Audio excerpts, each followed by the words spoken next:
Oke, saya ulang kembali ya. Assalamualaikum warahmatullahi wabarakatuh. Kita buka saja ya. Selamat datang untuk rekan-rekan semuanya di acara siang hari ini, talk show bersama penerbit ya dari Mizanmu. Siang hari ini kita akan mendengarkan produk-produk terbaik dari penerbit Bentang. Nah, untuk rekan-rekan semua yang hadir di sini, saya ucapkan terima kasih banyak atas antusiasnya telah meramaikan Harbolnas kemarin ya di tanggal 7 sampai tanggal 8 di diskon yang 50%, luar biasa sekali. Nah, saat ini kami masih memproses untuk pesanan rekan-rekan semua aja. Jadi ini admin semuanya, logistik, gudang dan lain-lain itu sedang bekerja sangat keras untuk bisa memproses pesanan rekan-rekan semuanya. Jadi mohon bersabar, chatnya mungkin akan dibalas satu persatu, lalu juga untuk pengirimannya juga akan kami proses satu persatu. Jadi mohon bersabar dan juga nantikan promo-promo kami dari Mizanmu selanjutnya. Karena untuk di bulan Desember ini kita sedang mengadakan promo yaitu pembelian berhadiah ya, jadi untuk reseller semuanya yang mendapatkan peringkat dan pembelian terbanyak maksud saya selama tanggal 1 sampai 31 Desember itu akan mendapatkan hadiah-hadiah yang menarik ya. Oke.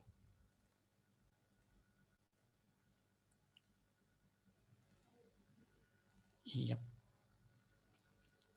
Ini dia ya. Jadi saya informasikan kembali. Jadi untuk reseller yang melakukan pembelian dari tanggal 1 sampai 31 Desember itu akan mendapatkan hadiah-hadiah berikut ya. Wah, banyak sekali ini dari mulai paket Tupperware, ada juga LED TV, Smart TV ini ya 32 inch.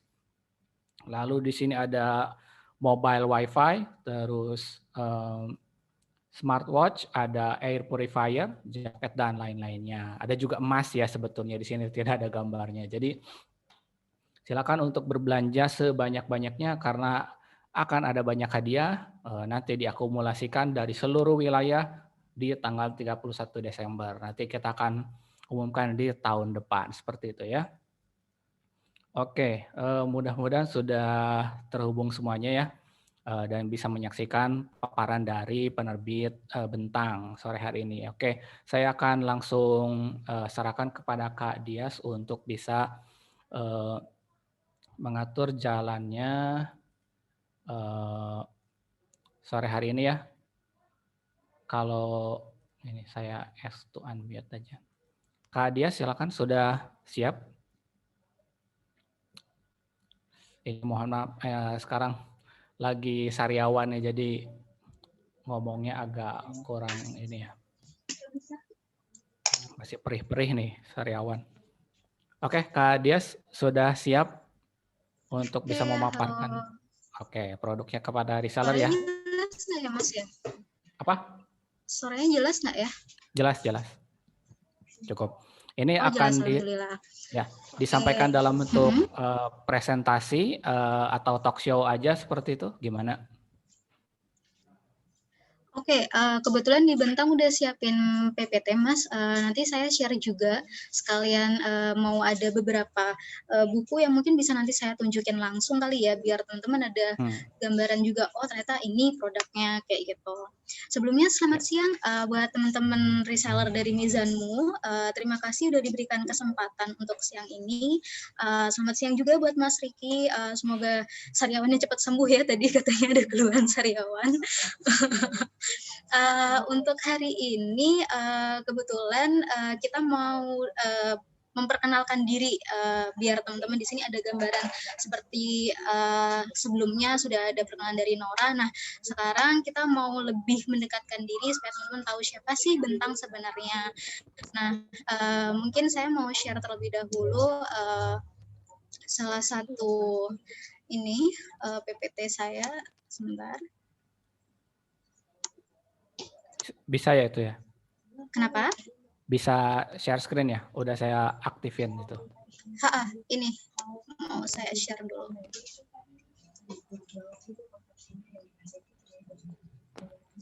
Udah masuk belum ya? Sudah. Udah ya, tunggu sebentar.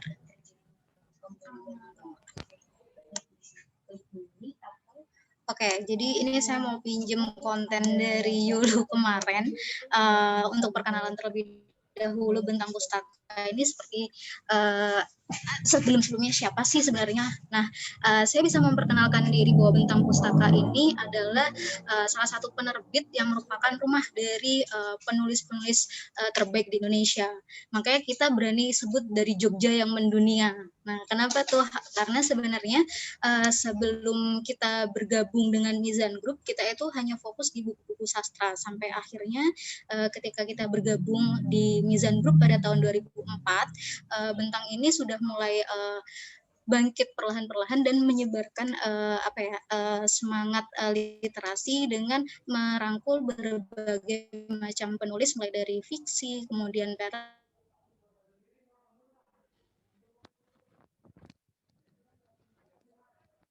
Suaranya hilang. Wah, terputus sepertinya Kak Dias ini. Oke, kita. Iya, sudah pernah mendengar. Gimana? Udah. Tadi sempat freeze sedikit. Boleh dilanjut? Aduh, terputus lagi. Oh, oke. Mungkin nanti boleh diinfo lagi ya, Mas, kalau misalkan ternyata koneksinya bermasalah. Oke. Nah, jadi terbitan yang paling fenomenal di Bentang Pustaka yang pertama itu adalah Laskar Pelangi, karya dari Andrea Hirata. Nah, kalau misalkan teman-teman boleh saya pamerin dulu ya, penulis-penulis unggulan kami itu siapa aja. Tunggu sebentar. Nge-freeze nggak, Mas? Lancar, cukup. Lancar ya? Udah, lancar. Oke, tunggu. Nah, semoga terlihat jelas ya. Jadi kalau misalkan teman-teman cek di sini, kita itu sebagai penerbit kita punya salah satu penulis unggulan kami yaitu Andrea Hirata. Ini kita kategorikan sebagai buku fiksi. Jadi di Bentang itu kita punya yang namanya Belia Bentang, kemudian Bentang Pustaka, juga Bentang Kids. Nah, untuk Bentang Pustaka sendiri kita fokus kepada buku-buku fiksi, juga buku-buku non fiksi yang memang diarahkannya untuk pembaca-pembaca dewasa hingga usia lanjut seperti itu. Nah, yang paling kami banggakan dari Bentang Pustaka itu adalah Andrea Hirata dengan yang karya terbarunya beliau adalah serial original story. Jadi kalau misalkan teman-teman tahu, Andrea Hirata ini cukup produktif ya di tahun 2020 kemarin. Mengeluarkan berbagai macam judul buku.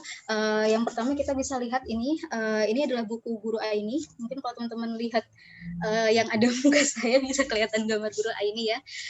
Ini adalah salah satu buku prequel dari novel Orang-Orang Biasa yang sebelumnya sudah diterbitkan juga oleh Bentang Pustaka, di mana buku ini tuh berkisah tentang perjuangan seorang guru matematika untuk anak didiknya yang bernama Desi. Dan Desi ini karakternya ada di Orang-Orang Biasa. Jadi kalau teman-teman baca buku Orang-Orang Biasa itu akan dapat benang merah dari ceritanya.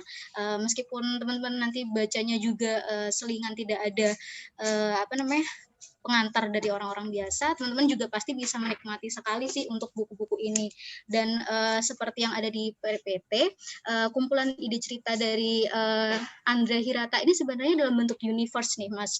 Jadi kita bisa melihat bahwa Andrea Hirata ini sangat cemerlang ya, dia punya pemikiran bahwa mulai dari Laskar Pelangi hingga karya terbarunya yang sekarang ini itu sebenarnya punya benang merah, hanya saja dipecah jadi berbagai macam jenis novel dan berbagai macam buku hingga akhirnya ketika di tahun 2020 kemarin Andrea Hirata itu berniat untuk reveal naskah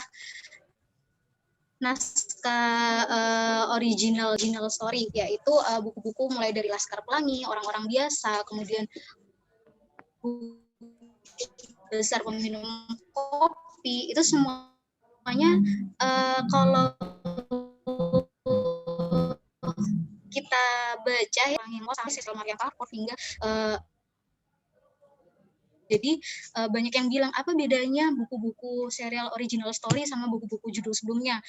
Tentu sebenarnya garis besarnya sama, tapi kisahnya itu beneran kisah asli di mana teman-teman akan dapat gambaran benang merah dari cerita Laskar Pelangi awal hingga buku karya terakhir dari Andra Hirata yaitu Guru Aini kayak gitu. Jadi banyak hal-hal menarik yang belum terungkap di masing-masing novel tapi dirangkum di berbagai judul koleksi serial original story ini.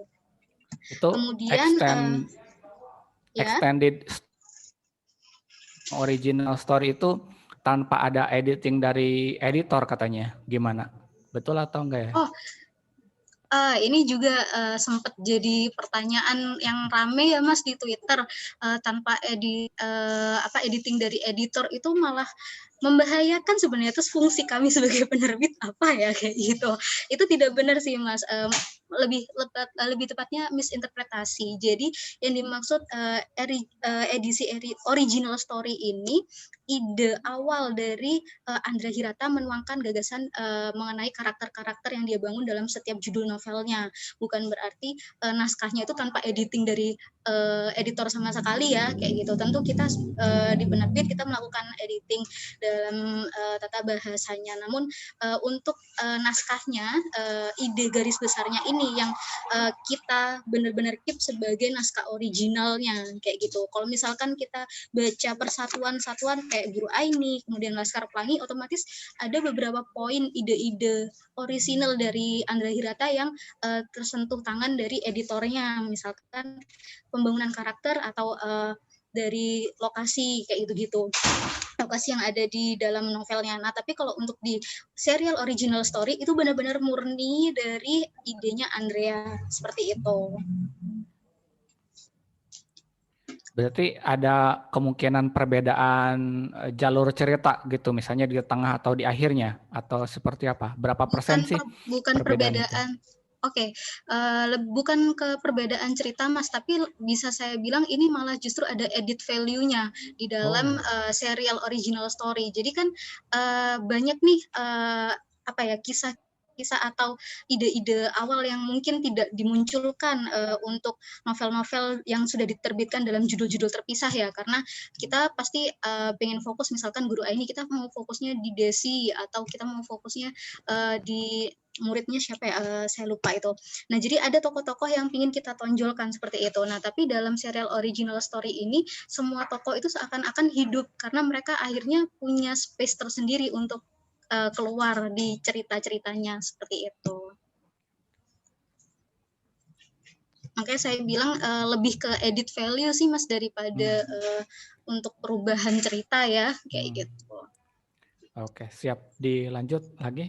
Oke, lanjut kita punya koleksi dari penulis bestseller kita juga, Mbak Di Lestari. Jadi Mbak Di yang biasa kita kenal dengan Mak Suri ini emang udah ini ya terkenal di ajang nasional maupun internasional, karya-karya dan penghargaannya juga banyak. Nah, kalau di Bentang kebetulan bukan hanya novel-novel fiksi aja, tapi Bentang Pustaka juga menerbitkan karya non-fiksi dari Mbak Di Lestari ini. Yang terbaru itu kita kemarin habis menerbitkan buku Rantai Tak Putus. Nah, ini novel, ini bukunya. Yang menarik adalah buku ini itu sebenarnya buku non fiksi Mas, tapi Mbak Di menulisnya itu dengan gaya fiksi. Mungkin agak bingung kali ya, ini buku non fiksi tapi gaya penulisannya fiksi itu gimana kayak gitu. Nah, emang saya waktu pertama kali mendengar konsep dari buku ini juga bingung, ini maunya apa kayak gitu. Tapi ternyata begitu saya baca, oh memang akhirnya dapat poinnya, oh hanya Mbak Dini emang bisa kayak gini. Jadi menceritakan perjuangan dari para pelaku UMKM yang Mbak ditemui sendiri secara langsung, terjun ke lapangan kemudian melakukan riset. Nah, itu ada beberapa tokoh-tokoh pelaku UMKM itu yang diolah ceritanya kemudian dijadikanlah kisah-kisah inspiratif dalam bentuk buku non fiksi ini dalam judul Rantai Tak Putus. Nah, buku ini itu sebenarnya bekerja sama dengan pihak Yayasan YDBA. Jadi kalau teman-teman tahu Yayasan Dharma Baktinya Astra, itu tuh kita turun bareng untuk mencari tahu seperti apa sih UMKM di Indonesia itu nasibnya saat ini, karena ternyata Indonesia itu sangat disupport ya untuk pemasukannya dari segi UMKM. Tapi untuk untuk dalam kondisi COVID seperti saat ini itu ternyata malah UMKM mungkin perlu mendapatkan perhatian kita sebenarnya, cuman biasanya tidak. Nah, Mbak Di ini berupaya untuk memberikan pandangan lain, penawaran dengan harapan bahwa UMKM bisa lebih dilihat, kemudian UMKM bisa mendapatkan bantuan dari pemerintah maupun masyarakat supaya tidak mati kayak gitu. Karena kalau misalkan seperti yang kita tahu resesi saja kan kuncinya ada di UMKM ya. Kalau UMKM-nya kita tidak aktif terus, ya kita tidak akan bisa keluar dari gelombang resesi seperti itu. Jadi buku ini kemarin sempat bestseller banget. Ini sudah cetak ulang. Setelah kita melakukan pre-order, kita langsung cetak ulang juga karena langsung habis juga. Dan teman-teman mungkin di sini ada beberapa kan banyak support mulai dari Pak Teten Mas Duki yaitu Menteri Koperasi dan UMKM Republik Indonesia, kemudian juga ada Mas Yoris Bastian, kemudian ada Didit Maulana. Jadi memang support banget lah untuk karya-karya di Lestari ini. Jadi tidak hanya berbicara tentang karya-karya Mbak yang fiksi, tapi Mbak Dini sebenarnya juga punya karya-karya non fiksi. Ada lagi yang satunya itu di balik tirai aroma karsa. Ini adalah proses penulisan kreatif ya dari di Lestari, bagaimana dia awal mula brainstorming, kemudian mencari perluasan karakter dari Jati Besi dan tokoh-tokoh lainnya kayak gitu. Jadi Mbak Di membagikan tips-tips kepenulisan kreatifnya dalam buku Di Balik Tirai Aroma Karsa, karena buku ini kemarin sempat hebring banget, buku Aroma Karsa. Kalau teman-teman ada di sini yang ikutan pre-ordernya juga, ramai banget dan sampai sekarang masih dicari. Kita sudah cetak ulang juga untuk buku ini. Nah, kalau misalkan untuk di Lestari ini mungkin mumpung di sini ada teman-teman reseller juga, sedikit bocoran ya, insya Allah tahun depan Mbak Dia ada buku baru nih Mas. Jadi mungkin saya mau ngomporin dulu ya. Saya mau ngomporin teman-teman di sini supaya siap-siap nih bakalan ada buku Mbak Di tahun 2021, dan kali ini bukunya kembali ke fiksi. Jadi Mbak Di sudah nyiapin buku novelnya yang terbaru, dan itu insya Allah nanti bisa kita share lah info pre-order secepatnya. Mas Riki siap ya untuk menampung pre-ordernya nanti? Siap. Kita udah mau siapkan meeting ini setelah ini. Oke, jadi reseller juga siap-siap ya untuk bisa menerima buku di Lestari ini ya. Di awal tahun 2021 nanti bakal ada kejutannya ya. Siap. Mungkin ya sekalian juga sih Mas, karena di sini ada teman-teman reseller juga, kalau misalkan beberapa kali kan pasti pernah ada yang ikut product knowledge ataupun program PO bersama Bentang. Nah, kalau misalkan ada masukan kayak materi promonya mungkin kayak gini, atau materi promonya bisa di-share lebih awal berapa kayak gitu, bisa banget ya nanti diinfoin aja, bisa lewat Mas Riki ataupun bisa lewat admin Bentang langsung. Pokoknya kita akan terima masukan-masukannya deh. Apalagi untuk menyambut buku Mbak Di ini, kita udah sama-sama semangat supaya kita bisa gaungkan lah rame-rame kayak gitu. Udah normal lagi nih Mas koneksinya? Udah. Oke, saya lanjut ke penulis unggulan dari Bentang Pustaka selanjutnya, yaitu ada Cak Nun atau MH Ainun Najib. Ini PPT-nya nggak saya full screen tapi jelas ya? Jelas. Cukup. Oke, alhamdulillah. Nah, kalau untuk buku Cak Nun di Bentang Pustaka, sebenarnya Bentang Pustaka adalah rumah yang menjadi publishing terlengkap lah koleksi dari buku-bukunya Cak Nun, karena buku-buku Cak Nun di kita itu paling banyak dibandingkan unit lain kalau misalkan teman-teman mengikuti serialnya Cak Nun. Dan di tahun 2020 ini sendiri Cak Nun sudah mengeluarkan 3 judul buku, jadi memang sangat sangat produktif sekali Cak Nun ini. Mulai dari ketika awal pandemi, Cak Nun mengumpulkan isei-iseinya beliau yang sudah sempat ditulis, dan itu kami bukukan akan menjadi satu judul, yaitu Lockdown 309 tahun. Ini sangat relate sekali pada saat itu, di mana antusiasme dari Ma'iyah, jemaah Ma'iyahnya itu benar-benar kayak langsung menyambut, oh oke, ini buku yang harus banget kita baca, apalagi di masa pandemi, karena itu memang apa ya, banyak sekali renungan-renungan yang ditawarkan oleh Cak Nun melalui tulisan-tulisannya beliau.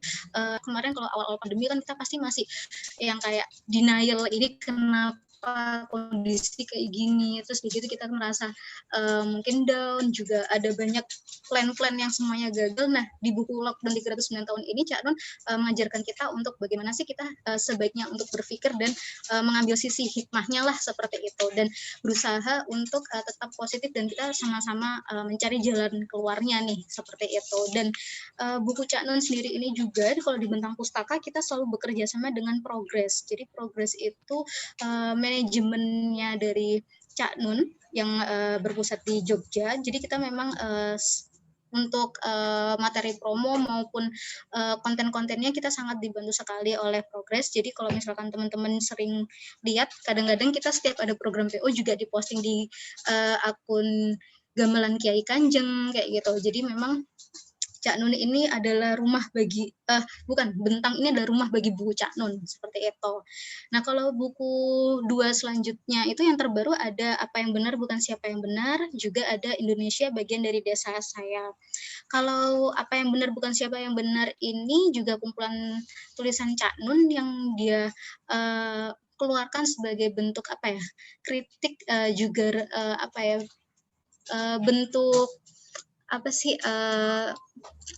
renungan juga sih sebenarnya rata-rata bukunya Cak Nun, bahwasannya orang ketika masa pandemi kemarin ataupun tidak dalam masa pandemi itu kita sering sekali menemukan orang-orang yang saling menyalahkan satu sama lain, merasa ideologinya paling benar, pendapatnya paling benar kayak gitu. Nah, makanya buku ini tuh sangat pas untuk orang-orang yang senang untuk mengkaji kehidupan beragama lebih lanjut, kehidupan sosial budaya lebih lanjut kayak gitu, karena banyak sekali hal-hal yang disentil di dalamnya mengenai perilaku kita dalam kehidupan sehari-hari kayak gitu. Nah, sedangkan kalau untuk Indonesia Bagian dari Desa Saya, kebetulan ini bukunya baru selesai pre-order kemarin ya Mas, beberapa hari yang lalu. Ya, betul. Mungkin teman-teman di sini ada yang ikut juga. Jadi alhamdulillah masih semangat, antusiasmenya juga masih banyak sekali teman-teman reseller yang semangat untuk ikut pre-ordernya dari buku Cak Nun ini. Untuk buku Cak Nun yang ketiga ini memang termasuk serial klasik ya. Jadi kalau misalkan teman-teman yang pre-order kemarin pasti tahu kalau buku ini terus ditulis Cak Nun ketika berusia 27 tahun. Jadi kayak bisa bayangin bagaimana seorang Cak Nun muda pada saat itu mengkritisi tentang modernisasi, kemudian warga-warga di desa itu sudah mulai termakan kenikmatan modernisasi yang sebenarnya belum. Mohon maaf, saya sambil ngecas dulu ya, ada warning lowbat. Iya, pantesan kaget kirain dari sini.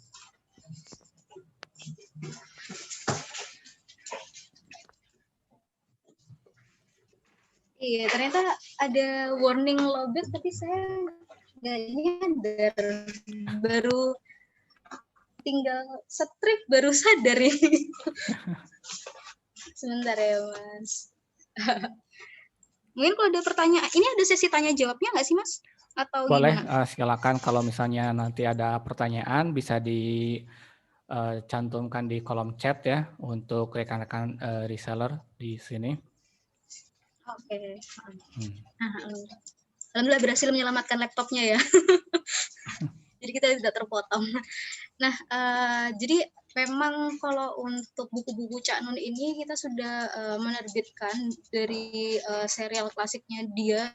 Ini sudah ada banyak banget, dan yang terbaru ini adalah Indonesia Bagian dari Saya, yang rata-rata bagaimana Cak Nun itu pemikiran-pemikirannya itu ternyata sangat cocok mulai dan waktu kayak ada aja momen-momen atau situasi di mana yang ternyata ketika dikeluarkan dalam sebuah esai itu sangat cocok gitu untuk kita kritisi bareng-bareng saat ini kayak gitu. Nah, kalau tadi saya sudah membahas tentang novel, kemudian juga ada buku non-fiksi, yaitu salah satu penulis kebanggaan kami adalah Cak Nun. Kali ini kita mungkin beranjak ke buku parenting. Nah, jadi di Bentang Pustaka, kami juga menerbitkan buku-buku parenting, dan yang paling terkenal itu adalah buku Montessori, serial Montessori kami. Itu sebenarnya sangat cukup lengkap ya dibandingkan serial Montessori di penerbit lainnya. Kalau misalkan teman-teman cek daftar buku Montessori kami itu termasuk kategori Montessori yang best seller, dan itu semua diawali dari buku Montessori pertama kami, yaitu Jatuh Hati pada Montessori. Jadi Jatuh Hati pada Montessori ini sudah cetak ulang 7 kali lebih, dan hingga saat ini juga masih cetak ulang terus dan masih dicari, karena memang awal mula penjelasan mengenai apa sih sebenarnya Montessori, kemudian apa yang bisa kita terima atau manfaat apa yang bisa kita dapatkan dari Montessori ini, kita dapatkan bukunya dari Jatuh Hati pada Montessori. Semua informasinya itu secara mudah tapi juga jelas gitu kita terima di buku itu, karena penulisnya sendiri ini memang praktisi dari Montessori. Jadi salah satu kelebihan di Bentang Pustaka adalah kami selalu menerbitkan buku-buku Montessori ini langsung dari praktisinya. Jadi ditulis oleh orang yang memang handal di bidang tersebut dan paham. Minimal kita mencari itu yang sudah berkecimpung 10 tahun. Seperti itu. Jadi kayak Mbak Vidya ini sudah 10 tahun lebih, dan saat ini beliau sudah memiliki sekolah sendiri yang disebut dengan Rumah Krucil, itu sekolah Montessori juga, dan beliau ini menjabat sebagai kepala sekolahnya dan masih aktif hingga saat ini mengisi seminar-seminar Montessori. Yang terbaru, Mbak Vidya ini menuliskan buku berjudul Montessori Keajaiban Membaca Tanpa Mengeja. Ini bukunya juga termasuk salah satu buku yang bestseller sekali untuk serial parenting, karena sebenarnya ketakutan terbesar orang tua saat ini itu adalah bagaimana anaknya bisa belajar membaca. Kalau misalkan ada anak tetangga atau anak saudara yang udah bisa baca duluan, ya kita mulai insecure sebagai orang tua. Anak aku kok belum, kenapa? Padahal sebenarnya nggak masalah, karena setiap anak punya stage-nya tersendiri yang mungkin tidak bisa disamaratakan dengan anak-anak lain kayak gitu. Nah, di buku Montessori Keajaiban Membaca Tanpa Mengeja itu Mbak Vidya menuliskan tips-tips bagaimana orang tua itu supaya tidak terlalu overthinking ketika anak-anaknya belum bisa membaca.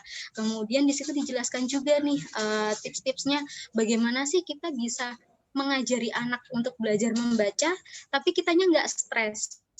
Biasanya kita tuh suka stres loh Mas, kalau misalkan kita ngajarin anak membaca ya, kita pakai sistemnya kayak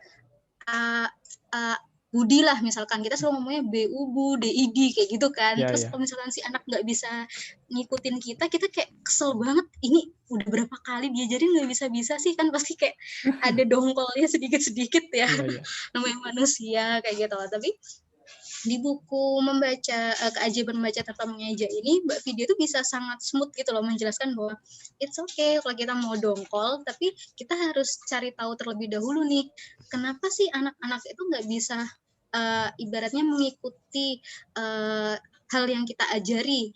Nah, jangan-jangan kita caranya yang salah. Nah, ternyata dalam Keajaiban Membaca Tanpa Mengeja ini kita diajari untuk mengajari anak belajar membaca itu dengan cara bermain. Jadi tidak dengan cara mengeja A, B, C kayak gitu atau B, U, B, D, I, D kayak gitu. Tapi kita ada proses bermainnya terlebih dahulu, karena kita harus tahu terlebih dahulu kebutuhan anak itu di mana sih kayak gitu. Baru kita bisa susupi.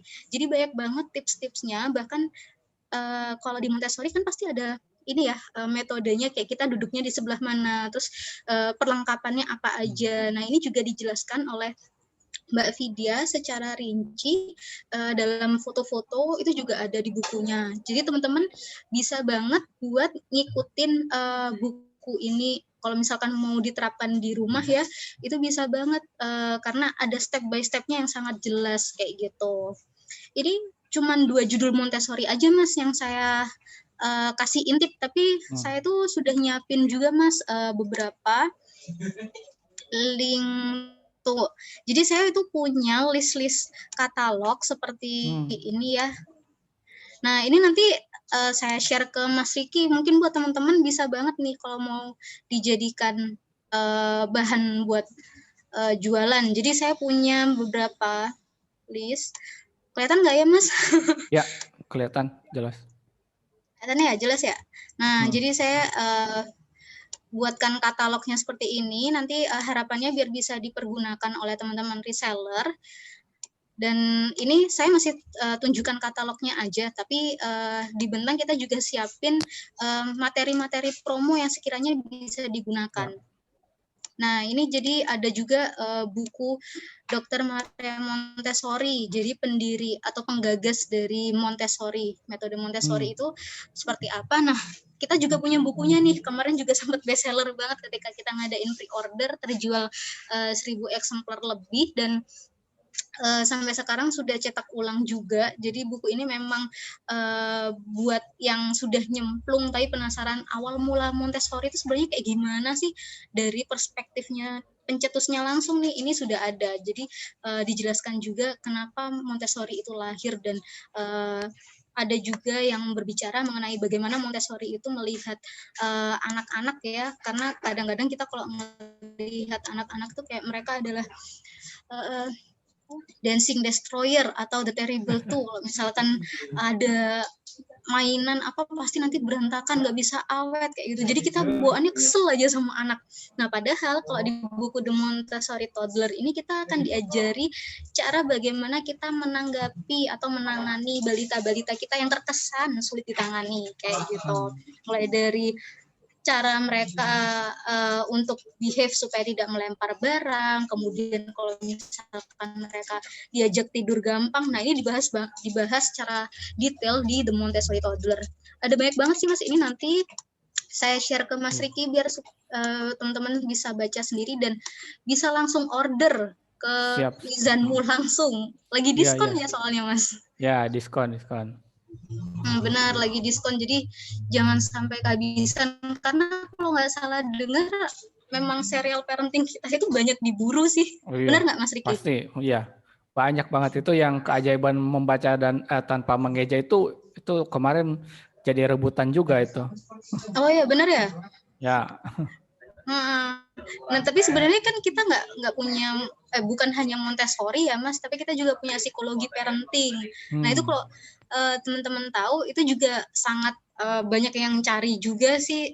Saya nggak urut, boleh kali ya? Apa?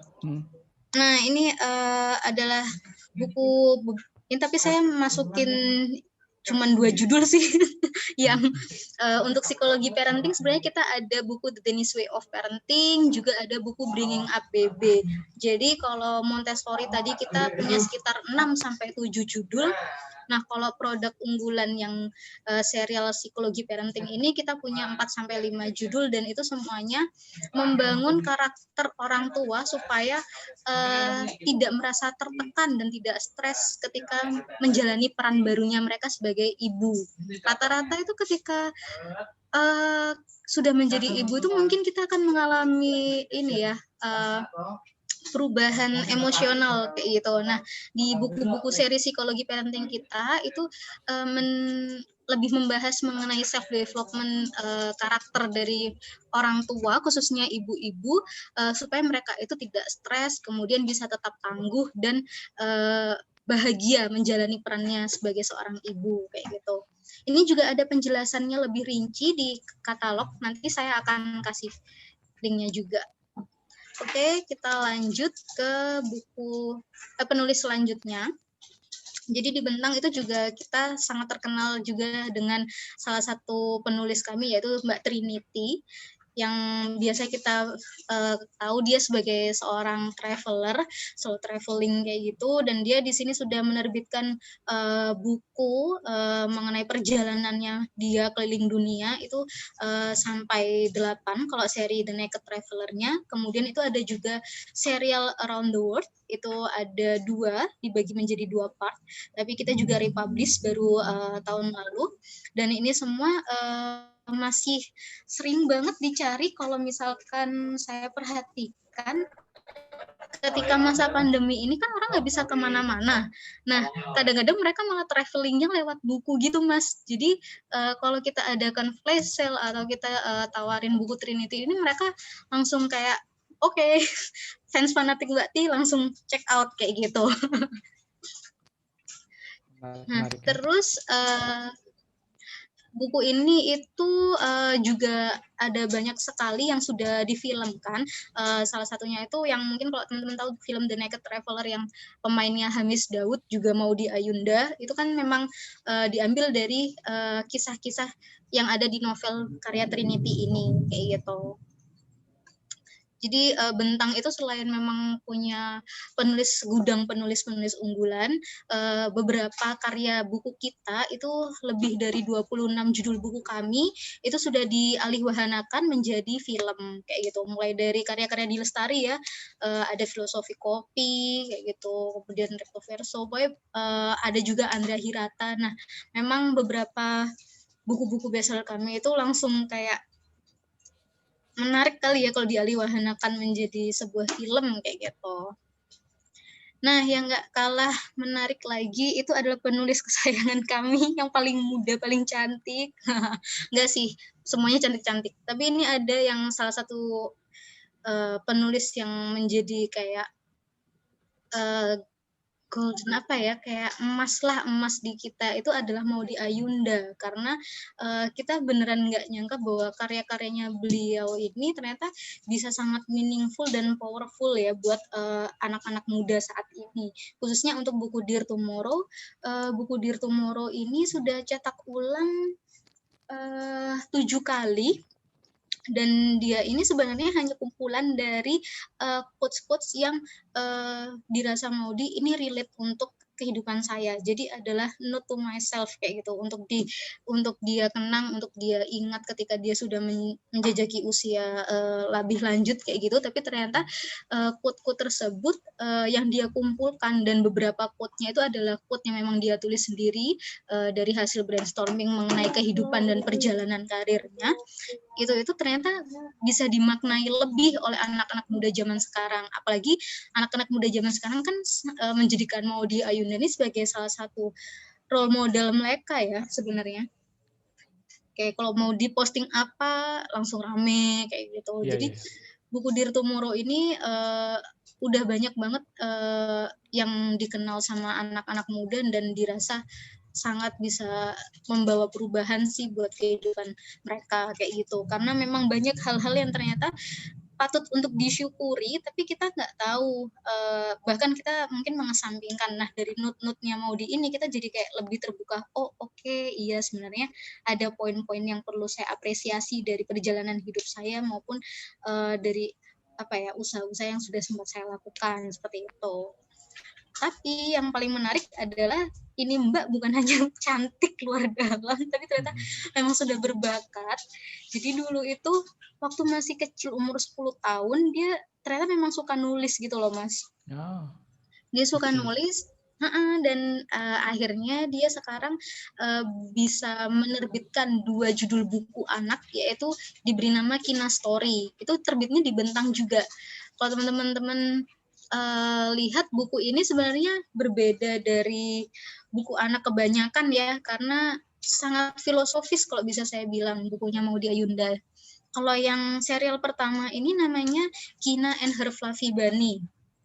Judulnya ini berkisah tentang seorang anak kecil yang namanya Kina, dan dia ini punya kebiasaan untuk membuang mainannya dia ketika dia rasa oh mainanku udah lama, oh mainanku udah rusak.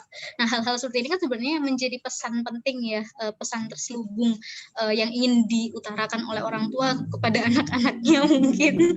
Tapi itu berhasil ditangkap dan dituangkan oleh Maudy itu secara bagus, dan itu tuh diajak untuk anak-anak tidak mudah membuang mainan mereka, tapi kenapa kita nggak recycle kayak gitu. Jadi mainan yang rusak mungkin bisa kita daur ulang, kita beri aksesoris yang lebih lucu kayak gitu, dan itu benar-benar ditampilkan dalam kisah yang smooth, kemudian yang ceria khas anak-anak, tapi dengan ilustrasi yang menarik. Itu yang kalau untuk pembaca remaja kayak marketnya mau di Ayunda sendiri pasti seneng sih, karena ini bisa dibilang kayak collectible item jatuhnya. Kenapa? Karena ilustratornya sendiri itu adalah Catherine Honesta. Kalau mungkin teman-teman googling Catherine Honesta ini, beliau adalah salah satu ilustrator anak yang terkenal ya, dan dia sudah sering banget untuk mengilustrasikan buku-buku luar negeri, mulai dari Penguin Random House kayak gitu-gitu, dan dia memang punya gaya ilustrasi yang beda lah dibandingkan ilustrator kebanyakan Indonesia. Jadi mulai dari pemilihan tone warna, karakternya, kemudian juga suasana yang dibangun di dalam buku Kina Story ini sudah dipikirkan matang-matang, dan itu kayak kalau baca daydreaming banget gitu Mas. Benar-benar menyenangkan, tone warnanya Sampai itu habis ini enak. sekarang di web. Oh benar ya? Ya habis. Oh Yang alhamdulillah. Fluffy Bunny ini dia tunggu restocknya lagi ya dari penerbit. Oh, alhamdulillah. Iya emang bagunya emang sebagus itu Mas, dan saya ngerasa mau di Ayunda ini menciptakan bukunya bisa dibilang nggak hanya untuk anak kecil ya, tapi buat kita yang mungkin udah seusia Maudi sendiri pun terkadang kan masih suka ngoleksi buku-buku anak-anak, dan buku ini tuh menurut saya cocok banget buat kita koleksi kayak gitu. Dan yang kalau Kina Makes a New Friend, yaitu buku keduanya, itu tuh ngebahas tentang bagaimana anak-anak itu diajarkan untuk mengenal perbedaan sedini mungkin.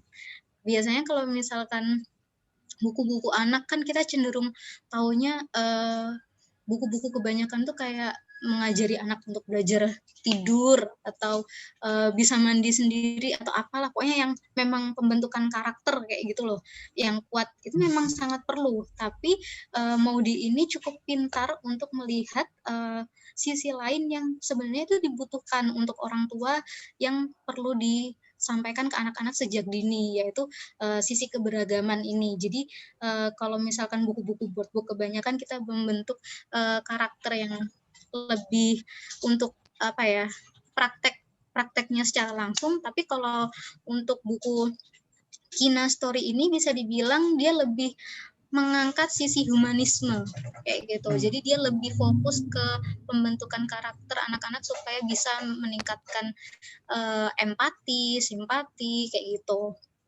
Dan kalau di Kina Makes a New Friend, anak-anak diajarin untuk mencintai keberagaman dengan tidak membeda-bedakan teman. Jadi sebenarnya, sebentar Mas. Mohon maaf, agak serit. Jadi ini sebenarnya berbicara mengenai bagaimana sih anak-anak itu tanpa sadar mungkin terkesan suka membedakan teman ya, mungkin karena sepele dari punya samaan ikat rambut atau apa kayak gitu. Nah di buku ini dibahas juga Mas, memang karakternya dan situasinya itu sesuai dengan anak-anak sekali, tapi pesannya tetap dapat kayak gitu. Ini tidak terasa sudah menginjak jam 3 kurang 9 menit ya. Jadi mungkin bisa sekalian sambil dijawab beberapa pertanyaan ya. Boleh. Nanti PPT-nya mungkin saya share ke Mas Riki kali ya kalau ya, boleh. teman mau lihat. Gimana? Oke, jadi di pertanyaan ini ada Bentang Kids itu masuk Bentang Pustaka atau enggak katanya. Instagramnya beda. Bentang Kids masuk. Ya. Jadi Bentang Kids itu termasuk imprint dari Bentang Pustaka. Nah, imprintnya mungkin dikasih tahu. Nah, imprint tuh di atas. Ini sebenarnya agak salah ya PPT. Ini aduh gimana ngomongnya. Nah, tapi kalau di Bentang Pustaka kita punya imprint 2 Mas. Ada Bentang Kids sama Belia Bentang. Nah, kalau Bentang Kids ini kita fokus ke buku-buku anak dan parenting. Instagramnya ada di Bentang Kids. Kemudian kalau Bentang Belia itu kita fokus ke buku-buku novel remaja yang saat ini kita fokusnya di serial Wattpad ya. Buku unggulan dari HSS itu masuk di Belia Bentang kayak gitu. Ya. Nah itu ya sama kayak kemarin juga misalnya dari Mizan Pustaka itu imprintnya ada banyak ya, ada Mizan, ada Kanita, ada Kaifa, ada Pastel. Terus kemudian dari Nora Nora itu ada mizan fantasi, ada Nora pop, ada Nora yang dewasanya, terus juga ada Nora Kids-nya juga. Nah, begitupun dengan bentang ini ya. Jadi ada bentang kids, ada bentang belia, sama yang bentangnya sendiri untuk produk dewasa seperti itu. Jadi dari satu penerbit itu bisa banyak imprintnya ya, banyak logo untuk penerbitnya seperti itu, disesuaikan dengan genre-nya. Oke. Benar. Terus kemudian nih untuk seri-seri Supernova katanya apa mau dicetak ulang lagi? Katanya. Untuk serial Supernova, saya belum dapat bisikan cetak ulang sih, tapi kalau teman-teman reseller benar-benar cari, benar-benar butuh, kita bisa pertimbangkan itu, Mas. Memang banyak yang cari ya? Iya, masih ada itu, masih ada. Kalau untuk sekarang saya belum dapat bisikannya, Mas. Tapi nanti kalau udah ada pasti langsung saya info. Oke, terus ini ada karya terbaru Tasaro GK. Ini sebelum dijawab, saya mau konfirmasi. Ada memang ya, untuk Tasaro GK itu ada buku terbarunya, tapi tidak dibentang ya. Jadi ada di imprint lain. Masih juga Mizan Group ya, itu ada di Kanita, bagian dari Mizan Pustaka. Tapi di Bentang kita juga punya yang terbaru sih, Mas. Kalau untuk 2020 ada juga. Ada. Oh iya, yang kemarin ya. Di tahun 2020 kemarin kita habis menerbitkan karya Tasaro yang berjudul Almasih, kisah Sang Perawan Maria, putra Sang Perawan Maria. Jadi ini sebenarnya sedikit saya ceritain juga kali ya, Mas. Buku Almasih ini buku yang sempat dianggap kontroversial, mungkin karena pertama Tasaro menulis dengan perspektifnya beliau sebagai orang Muslim, tapi berkisah tentang Al-Masih dari 3 agama, bahkan lebih. Jadi di dalamnya itu ada dialog-dialog mengenai siapa sih sebenarnya sosok Al-Masih ini dari perspektif Islam, Kristen, juga dari perspektif Tionghoa, seperti itu. Jadi memang paket lengkap gitu sih, Mas, untuk membuka ruang diskusi bagi sosok Isa Al-Masih itu seperti siapa yang sebenarnya, dan tidak ada judge sama sekali di dalam buku tersebut yang benar ini lewat ini, yang itu tidak, tapi kita malah diajak untuk berdiskusi, benar-benar berpikir bahwa oh ternyata di semua agama punya perspektif yang berbeda mengenai sosok tersebut, kayak gitu. Ya, sebelumnya juga ada seri yang Sembilu ya, ada yang 3 buku kalau tidak salah. Terus emang Tasaro itu risetnya mendalam ya, jadi buku-bukunya tuh tebal-tebal banget gitu kalau yang dia itu.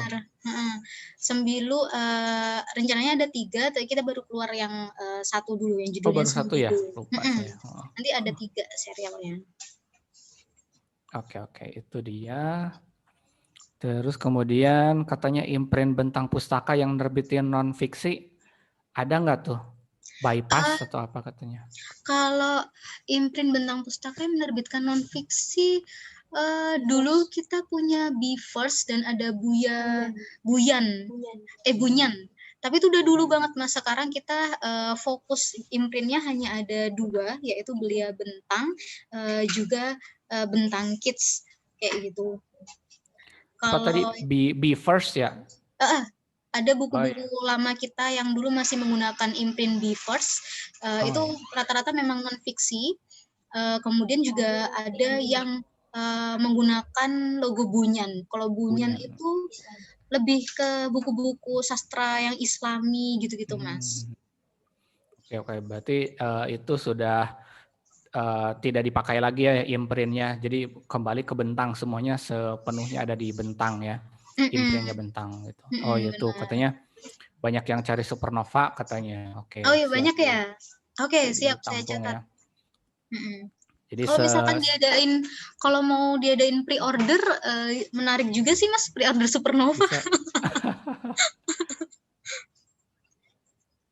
Bisa. Jadi sembari nunggu ini keputusan nanti bakal cetak ulang atau enggak, nanti sembari kita juga akan melihat informasi buku terbarunya di Lestari ya. Jadi ditunggu aja nih buat penggemar di Lestari, akan ada buku terbarunya 2021 ya. 2021 buku terbaru di Lestari yang pastinya bakal bagus banget karena buku fiksi, Mas. Ya, jagonya banget lah gitu ya. Gitu. Oke.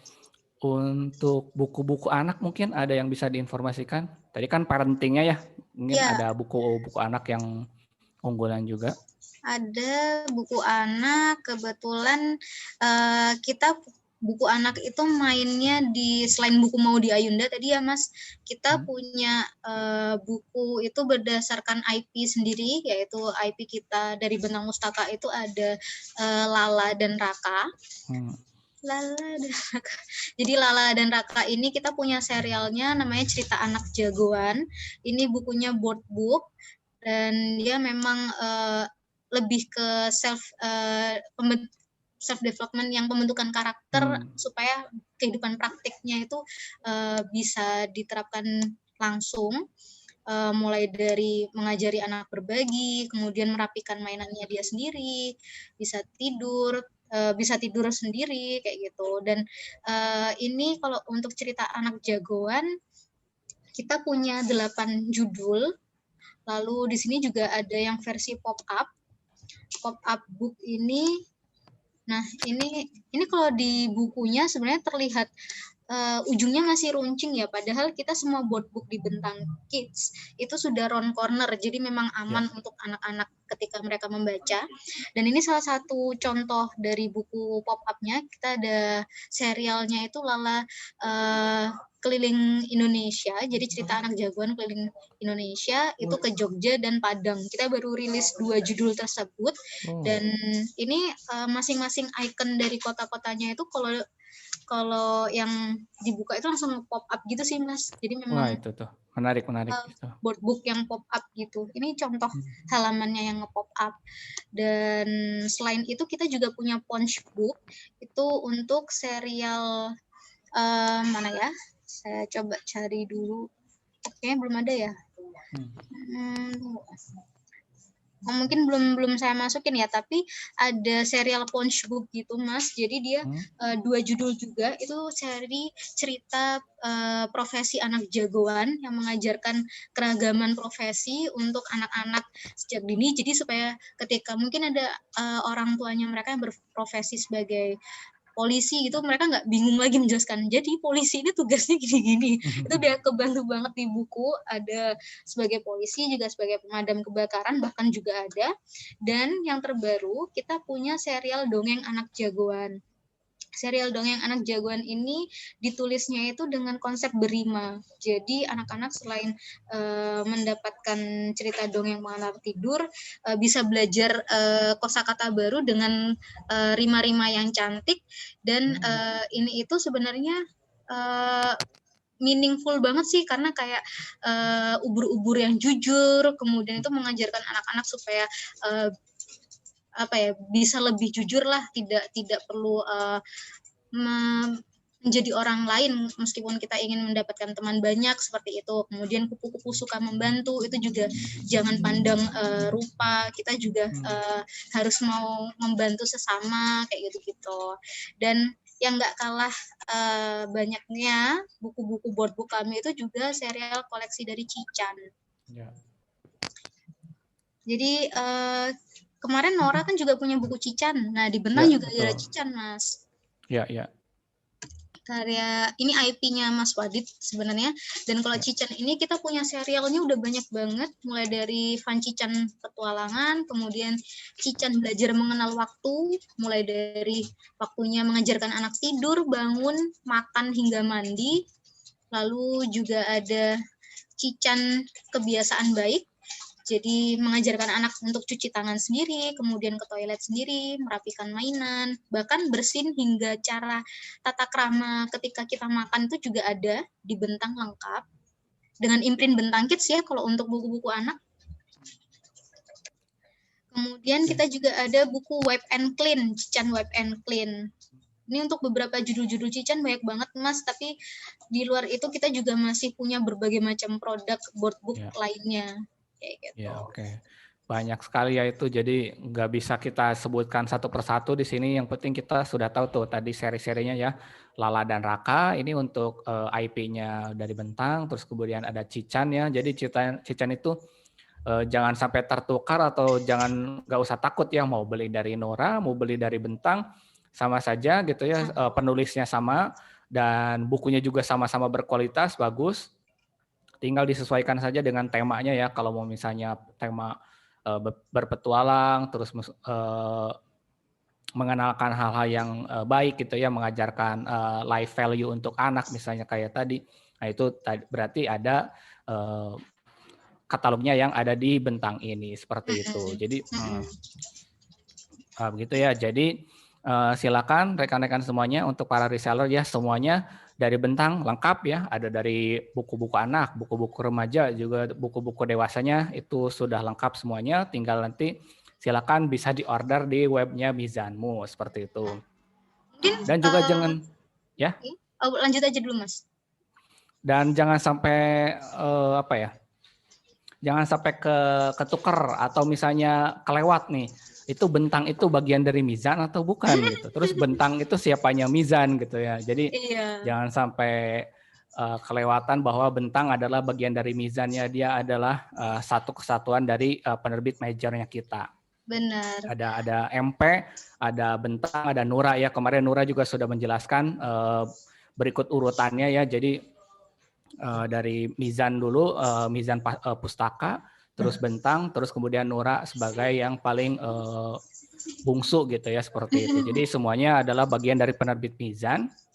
Nah kalau kami ini, saya gitu ya di Mizanmu itu bagian dari distribusi. Jadi semua produk-produk dari penerbit itu dikumpulkan di distribusi, di gudangnya ada di 4 gudang di seluruh Indonesia, lalu didistribusikan ke rekan-rekan reseller dan customer seperti itu. Benar. Oke, boleh silakan ditambahkan atau ada penutup mungkin ya. Ini karena sudah 1 jam nih. Mungkin untuk closing statement-nya aja sih Mas. Jadi selain di Bentang itu bisa dikatakan sebagai rumah dari penulis-penulis bestseller di Indonesia, kami selaku penerbit itu juga termasuk salah satu penerbit yang punya visi dan misi untuk menghadirkan buku-buku berkualitas yang mengikuti perkembangan zaman, kemudian sesuai kebutuhan yang ada saat ini. Lalu kita juga menseleksi buku-buku tersebut berdasarkan kategori yang memang menurut kami sudah sesuai standar yang bagus lah untuk kita lempar ke para pembaca. Mulai dari New York Times bestseller pun kita juga pilih judul-judulnya dengan teliti. Jadi semoga teman-teman yang belum mengenal Bentang sekarang sudah tercerahkan dan lebih percaya, oh oke, produk-produknya Bentang ternyata memang berkualitas, karena Bentang ini saya mau sedikit pamer lagi nih Mas. Jadi Bentang ini satu-satunya yang mendapatkan penghargaan International Excellence Awards 2019 di London Book Fair kayak gitu. Jadi kami satu-satunya penerbit Indonesia yang mendapatkan penghargaan tersebut. Jadi memang semua produk-produk kami tidak hanya didasarkan dari tema-tema yang lagi hype apa aja, tapi kita juga melakukan berbagai macam riset mengenai kebutuhan masyarakat saat ini tuh apa sih, dan sekiranya sosok-sosok yang bisa menjadi penyampai kebutuhan tersebut melalui karya tulisnya itu siapa aja. Makanya kami menjadi rumah dari penulis-penulis bestseller, termasuk influencer-influencer yang kami rasa memiliki citra positif pun itu juga menjadi bagian dari penulis-penulis dari Bentang Pustaka. Misalkan kayak ada Andin Aisyah, ada Maudy Ayunda, kemudian bahkan ada juga Sofina Vita hingga Mas Aji Santoso Putra yang saat ini memang sangat aktif ya di bidang mindfulness kayak gitu. Wow, oke, menarik ya itu ya. Itu silakan dicamkan ya, dicatat klaimnya sebagai rumah untuk para penulis bestseller di Indonesia ya. Udah pasti berkualitas, berarti kalau berkualitas sudah pasti laris di pasaran. Seperti itu ya rekan-rekan semuanya. Nanti kalau Bentang ikut buka pre-order harus ikut semua gitu. Iya, harus ikut semua, udah pasti laris lah. Oke di sini ya. Iya, oke, seperti itu ya. Terima kasih buat kebersamaannya dan informasi-informasi yang lengkap dari rekan-rekan penerbit Bentang ya. Menarik sekali, dan juga harus di note ya sama rekan-rekan reseller kalau mau jualan laris ya, salah satunya di penerbit Bentang gitu ya. Oke, seperti itu. Terima kasih, dan ini juga menjadi penutup dari rangkaian acara Mizanmu untuk mengenal seluruh penerbit-penerbit majornya kami. Jadi mudah-mudahan nanti setelah ini kita akan ada event-event yang lain untuk reseller seperti misalnya untuk training seperti itu ya, training digital marketing, training untuk sales dan lain-lainnya. Jadi nantikan informasi selengkapnya dari kami untuk event-event selanjutnya ya. Jadi stay tune di grup-grup kami maupun di media sosial ya. Jadi tetap semangat untuk semuanya dan tetap menjaga kesehatannya 3M, mencuci tangan, memakai masker, dan menjaga jarak ya, supaya kita semua terhindar dari pandemi ini ya. Sehat-sehat semuanya. Oke, terima kasih untuk Kak Dias atas kebersamaannya. Mohon maaf juga apabila ada kesalahan dari kita semuanya. Demikian untuk rekan-rekan. Wassalamualaikum warahmatullahi wabarakatuh. Waalaikumsalam warahmatullahi wabarakatuh.